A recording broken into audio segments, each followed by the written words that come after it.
Welcome back to Strung Guitars, and today it's like 5 in the morning, so I'm gonna get a shower and go to bed. But we're putting in the hipshot. Oh, it's falling up and back tuners. They look pretty sweet. I'm gonna bust this video up at the build itself into a couple videos, like on the pickups and the setup and everything, because for some reason I lost the video of the nut. I don't know how. I got a new phone, so anyway, enjoy the video, guys. Okay, so you can see that I have screwed up the video there, because, I suck at making videos, but don't worry, I'll get better. So, okay, as you can see, I'm tossing this stuff there, the, whatchamacallits, I don't know what you call them, the brackets that come with the hipshot tuners. These are the open back ones. They look really rad and everything.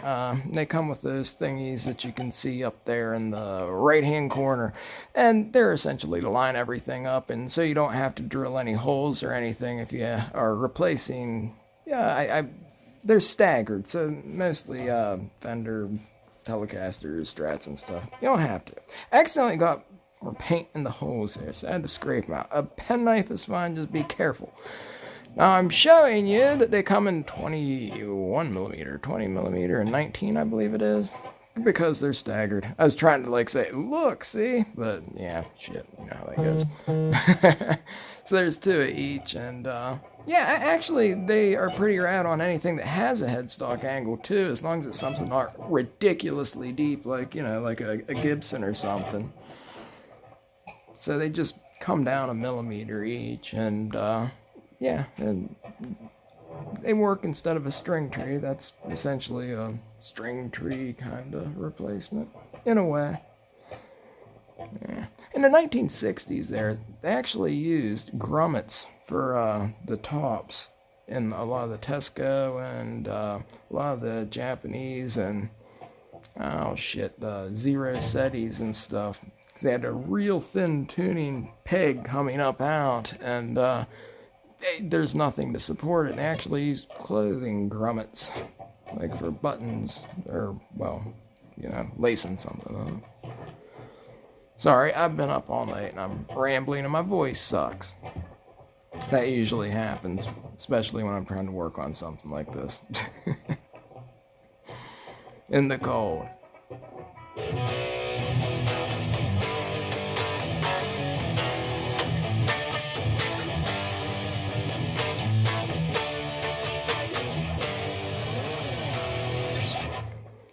Okay, so I'm just putting the last one in here. I'm busting the videos up into a couple parts because, I ended up doing this inside, which is a drag, and I'm gonna get yelled at for, getting paint and shavings on the floor. But, I always, whenever it gets cold as hell out, it sucks. It does.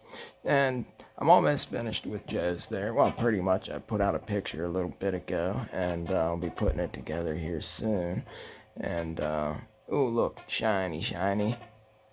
Those look really nice. I really dig the amp and gears. Schaller made the Da Vinci ones, but I've never used them, but I've heard a lot of people complain that they're, the gears are...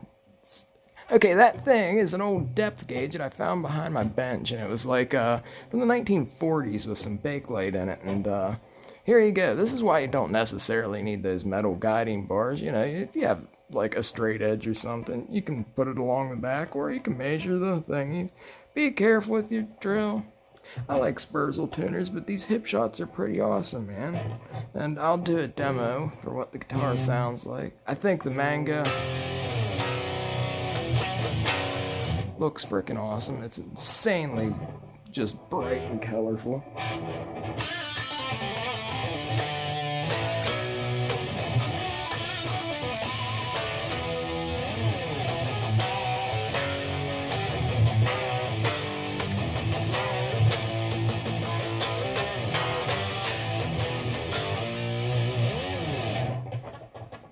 See, and it's perfect. It's like 6 inches. I actually found some old Stanley ones that were like